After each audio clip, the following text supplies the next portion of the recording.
This table is taken from the video Art of the Ancient World Part 1 and shows when the Assyrian Empire arose out of the power vacuum created in the wake of the collapse of the Babylonian Empire. In terms of continuity, the Assyrian Empire was overtaken by the mighty Persian Empire with its capital at Persepolis, where Greek craftsmen worked and learnt. All of the artifacts you're about to see are located in the same place, London, at the British Museum. So to see all of the works in these rooms in their context, I recommend using Google Maps Street Browser. In this video, the outlines for the labels to each artwork are color-coded according to the key on this page. So, for example, if the label has a thin red surround, then it's from the early 9th century BC, from the northwestern palace in Nimrud. These sculptures and bas-relief or low-relief friezes give us great insight into the actions required to maintain centralized power in the Assyrian Empire. Shows of prowess such as hunting, military conquest, and religious legitimation. However, as Gombrich points out here, this is not an attempt at realism, it's a work of propaganda. However, the naturalistic copying from nature is incredibly effective, and I'll be relating this to the Persian-Greek continuum. Even the temptation to make the king larger than other figures, as in Egyptian art, is resisted.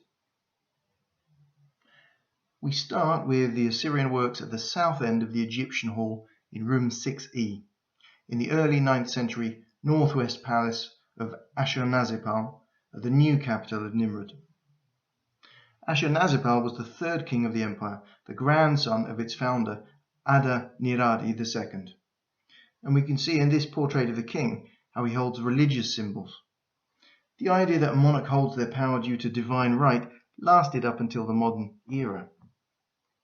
The work, like most reliefs in the ancient world, either in Egypt or Greece, would have been overpainted in colour to enhance its lifelike appearance. And it appears that Ashurnasirpal was the first Assyrian to use low relief on palace interior walls. The ancient Assyrians inherited the Mesopotamian pantheon of deities. Astronomy had become a developed art in Mesopotamia, and the deities were associated with heavenly bodies. Ishtar, for example, was associated with the evening star Venus. Lions are effective symbols of power, and were also the symbol for the goddess Ishtar. In the later Neo-Babylonian Empire, the famous Ishtar Gate of Babylon was covered with blue glazed tiles and raised relief tiles of lions.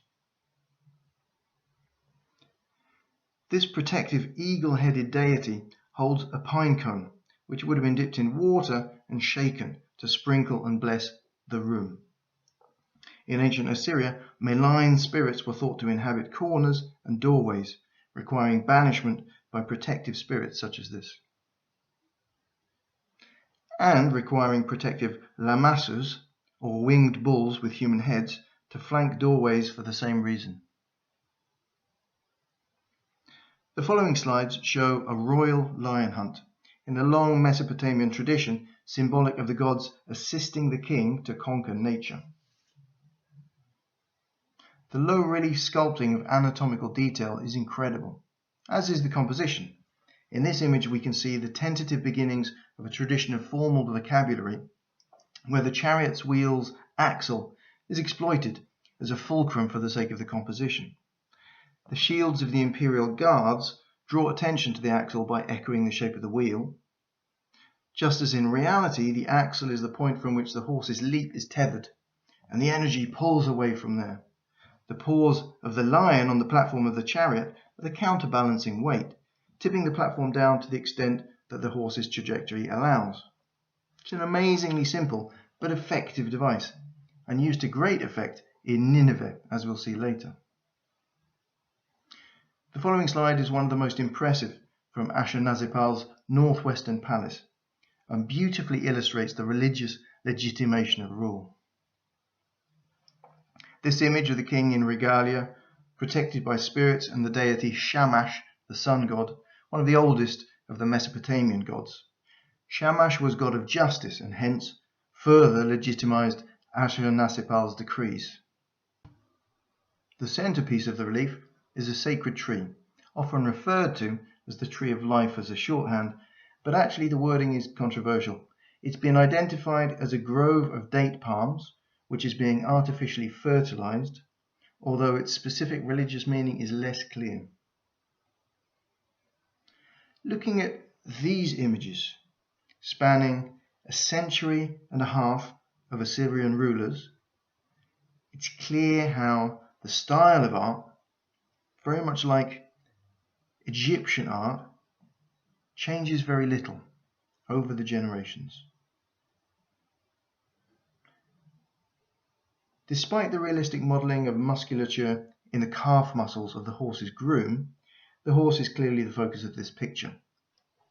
And coming back to the idea of a continuity of influence from Assyria to Persia to ancient Greece, it's clear from looking at this image that any model of art history in which ancient Greece represents a sudden and unprecedented ability to represent bodies naturalistically is simply a Eurocentric construct. The Apadana at Persepolis, the Persian capital, was decorated with low-relief friezes similar to this, and we also know that Greek craftsmen had worked on the building before returning to Greece, in the era before the Greek-Persian conflict.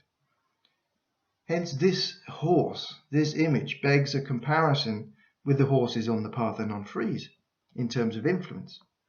Clearly some of the teams and individuals working on the Parthenon frieze surpass this in terms of design, depth, dynamism and drama, but some of them are equally as stylized and flat, with similarly abstract musculature. But all of them are observed nature, and that is key. Finally, we come to Ashurnasirpal's Palace at Nineveh, in which the principles of composition and drawing seen thus far reach their apogee of expression, a talented balance of abstracting patterns and geometrical compositions with naturalistic observation of bodies, be they lions, horses, people, or dogs.